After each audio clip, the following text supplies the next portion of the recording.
Just to put into perspective how not alone you are when it comes to mental illness, I had a psychology professor tell us that when we think of anxiety and depression, we need to think of the common cold because almost everyone at some point in their life is going to have some type of symptom that is linked back to depression or anxiety. Some thoughts probably should not be said out loud, but I recorded mine.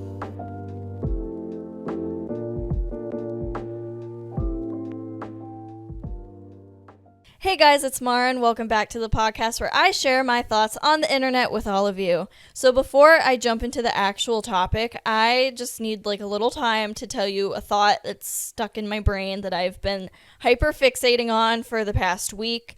I found a show.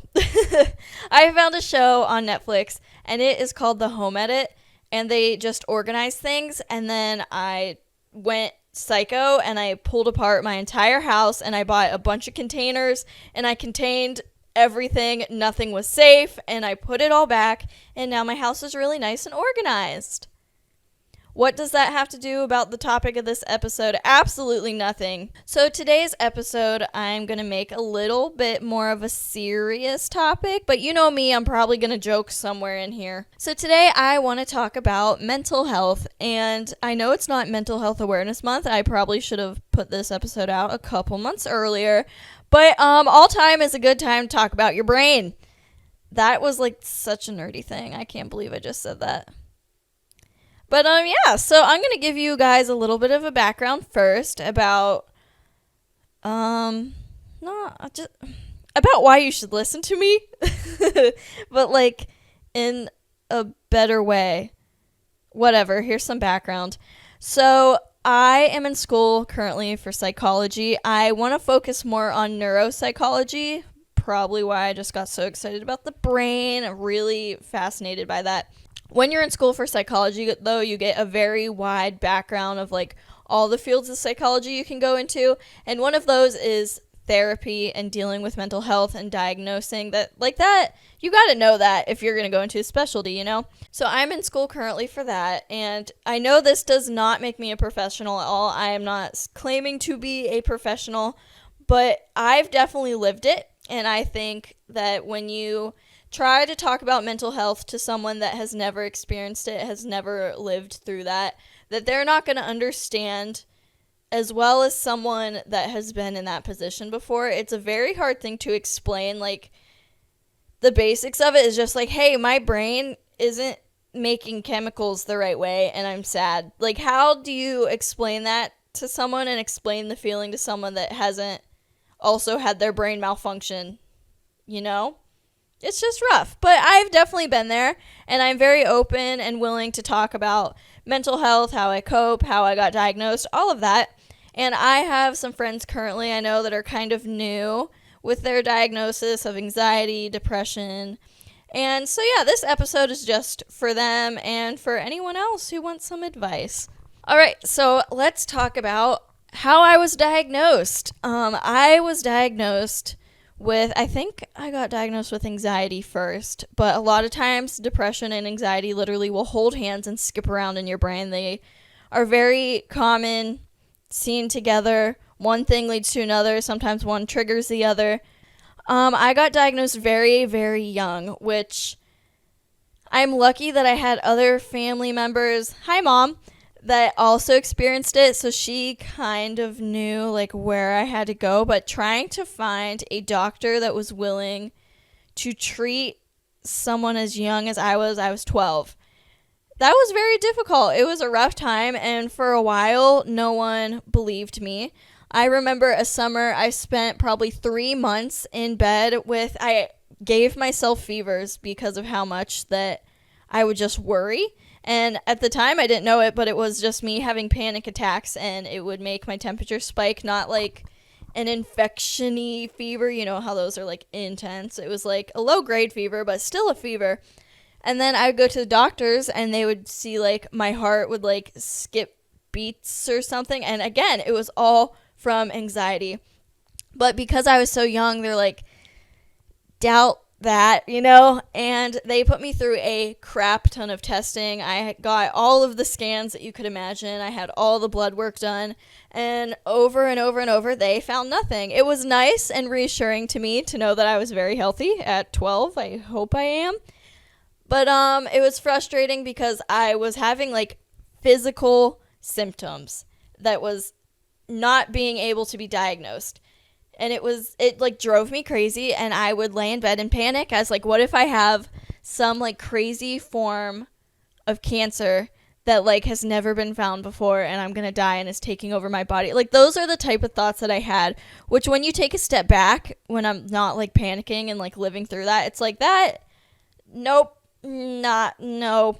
Maybe a chance, very, very small, but like they would definitely find it. So that is how my diagnosis began. Eventually, I was able to get into a psychiatrist who prescribed me, I think first I was on Celexa. First I was on Celexa. And here is the fun thing about medications. SSRIs work differently for every single person. I'm pretty sure there are 7 or 9. I just did a project over this. Either 7 or 9 SSRIs that are currently FDA approved and used in treatment. And all of them basically do the same thing. There are some SSRIs that like are made to treat eating disorders or like panic attacks, where other ones don't treat that. But for the most part, what they treat are overlapping. So when you get put on an SSRI, it's a fun game of, is this one going to work or am I going to get another one? And then it also takes a couple weeks for them to actually go into your brain and start working. So you just have to sit and wait. And Celexa was not for me. I struggled getting on it. The side effects weren't fun. But I was also a little bit calmer because I knew like it's anxiety. I'm not actually dying. So a couple months on Celexa, and I was like, yeah, I don't think this is it. And that is when I got switched onto Prozac. Let me tell you about Prozac right now. I love Prozac. Prozac allows me to operate like everyone else. Prozac gives me a sense of being independent, and it literally takes away like the fear that I have. Yes, I do still have like some bad fits. I get in like little depression ruts every now and again, and sometimes I still have like a panic attack, but the difference is now I'm able to like recognize it and it's not as bad, and Prozac definitely takes the edge off. But it took me months to get through that one, and then it took me more months to get put on Prozac, and then it took me months after that to find a dosage that actually worked. And still to this day, sometimes I have to up the Prozac, and sometimes they'll cut my dosage, and then I'll have to go back up. So it's like an ongoing thing. So if you are new to being on an SSRI, it's normal to feel like it's not working. It's also normal to feel like it is working. It's also normal to feel like you don't like it and the side effects, and it's normal to be changed around a lot. It's normal. Okay.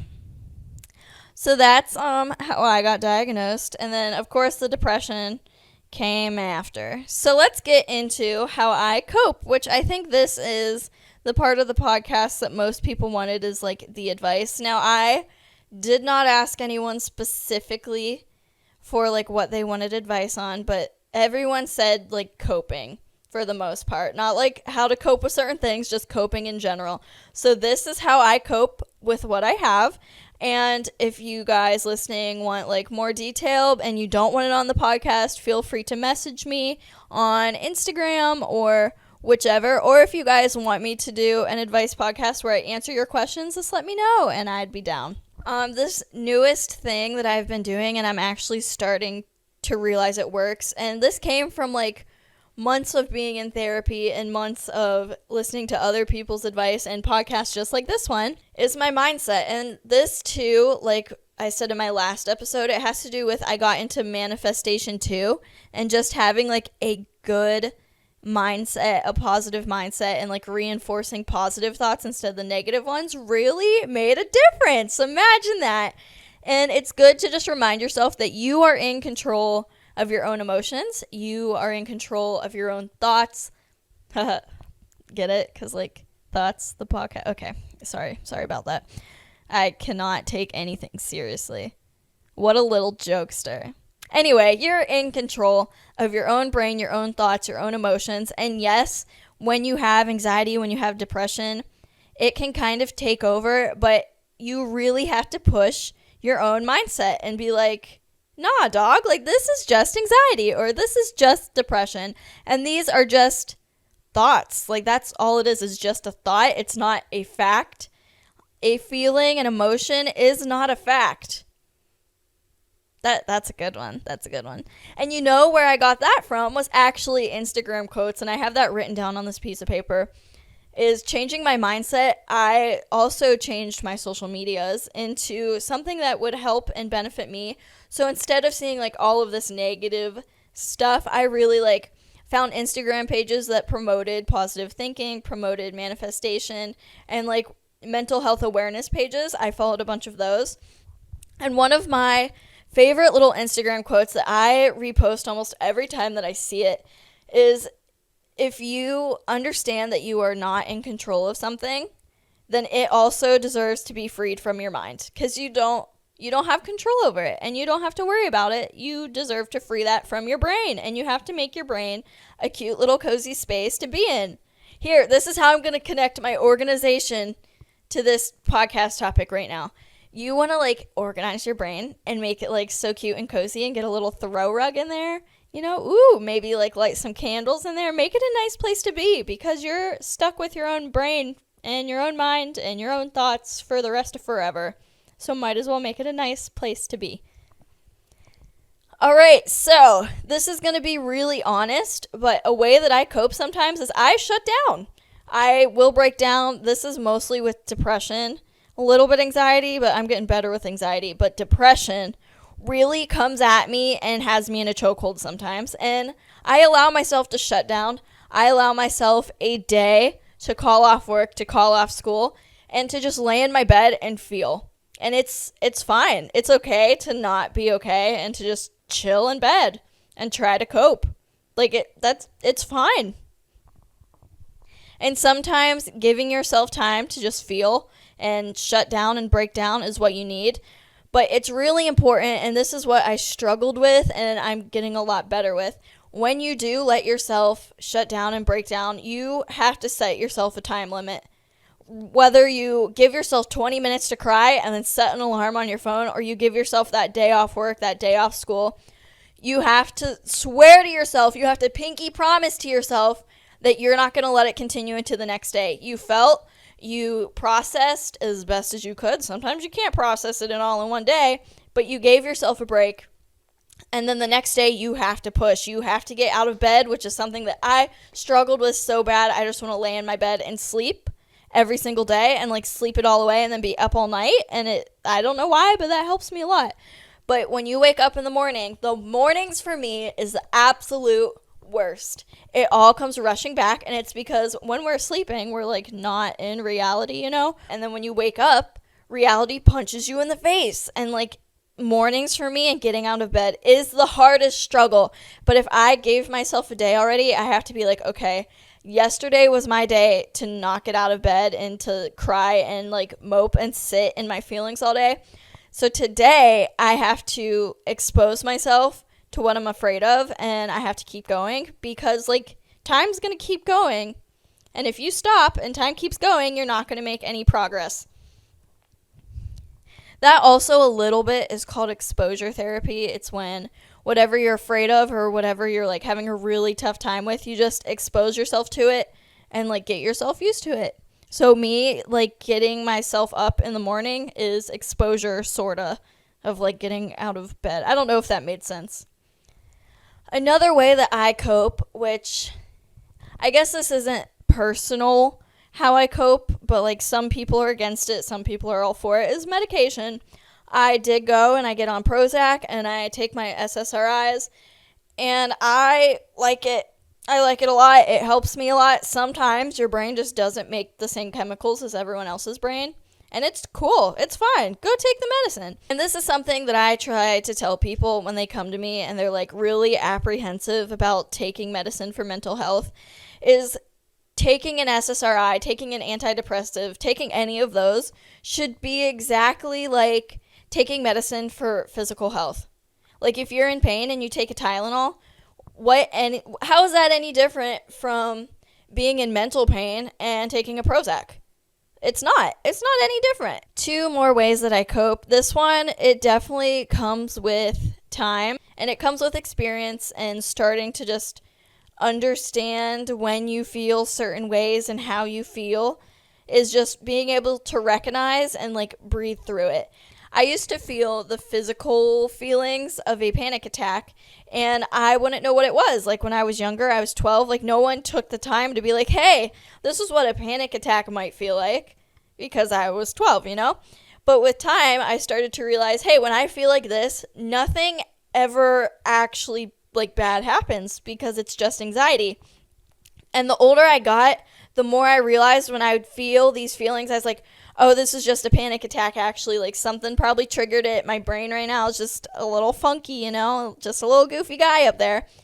And then I would be able to breathe through it and be like, hey, no, we don't have to like stick on this feeling or freak out. And it definitely helped, but it definitely comes with time and you have to really just start to sit and understand and feel your own emotions. And my last way I cope, I don't know if I really recommend this, not gonna lie. Maybe it works for you, maybe it doesn't. But I make myself extremely busy. I will overbook my planners, I will overbook my plans, because when I'm busy, I don't have time to think, and I don't have time to sit and just like freak out and sit and be sad because I'm busy and I have things to do. So I try to keep my mind very distracted and I overbook my planner and I always have like things that I need to do. And if something happens that I like find a spot and I'm like, oh no, I have time to sit and think, I find something else that occupies my brain. I'll start to play Mario Kart for hours on end. Right now it's Stardew Valley. I'm building a beautiful farm. Or I'll start to write podcast episodes. I'll do anything just so I'm distracted. And distractions help a lot until... That's a good one to use until your medicine starts working or you find a dosage that works for you. Is just how to survive the month, the adjustment month. Just distractions, man. That's all you got to do. So those are just some ways that I cope. But I also researched and just pulled some stuff that I learned from classes about coping that I personally don't do, but could work for you. So the first one, family and friends. Don't be afraid to talk to them. Don't be afraid to be like, hey, I'm having like these feelings and I don't really know how to handle it, because every single person is going to give you a new point of view, new advice, new coping ways to like talk to them. Grounding techniques. This also, I think you need a little bit of experience to start like when you start to have a panic attack, when you start to feel like really depressed. You have to be able to recognize and do grounding techniques. I know there's a girl on TikTok that will tell you to like sit and then you have to name like 5 things you can feel and 4 colors that you see right now. And then like 6, I don't know, things that start with A. And then you go through stuff like that. But it's actually distracting your brain. And then the entire time that you're trying to like name all the colors that you can see in your room, it's actually just talking your brain out of the little spiral that it got itself into. Exercise and self-care. I do this, but like not a lot, not as I should. But like self-care, do things that make you happy, read a book, do a face mask, exercise, go on a hot girl walk. Yes, strut in the neighborhood, listen to your favorite podcasts like me. You should listen to me on your hot girl walks, or listen to a good playlist and just like spend some time with yourself. Therapy, that one, you know, if you're not ready for therapy, because sometimes it's a little intense, that's okay. If you are ready, then it's kind of like a family and friend thing. They're going to just give you advice. They're going to give you new perspectives that maybe you haven't thought about before. And therapists are really good at helping you recognize your triggers and what might cause you to go into a spiral, or things to do to help you get out, like grounding techniques. They're going to teach you those. And the last one, I don't do this because personally I made my social media into a place that I feel happy and I like looking at. But sometimes taking a social media break and not having outside influences, it can really help. So, guys, this episode was nice, short, sweet, simple, but I think that there are some good things in there. I'm very open when it comes to mental health and talking about how I was diagnosed and things that I went through and like things that I coped. So, if you guys have any questions at all, feel free to message me, feel free to leave comments, whatever you're comfortable with. So next week's episode, I will make it not as serious. I'll crack some jokes in there, maybe a guest. How you feel about a guest? Y'all want a guest? I can get a guest. I think that's a hint that I'm going to have a guest. Thank you guys so much for listening. If you haven't, please give this podcast a rate on your streaming platform and follow the Instagram page @_thoughts_podcast. I will not see you guys. You'll listen to me in next week's episode. Bye.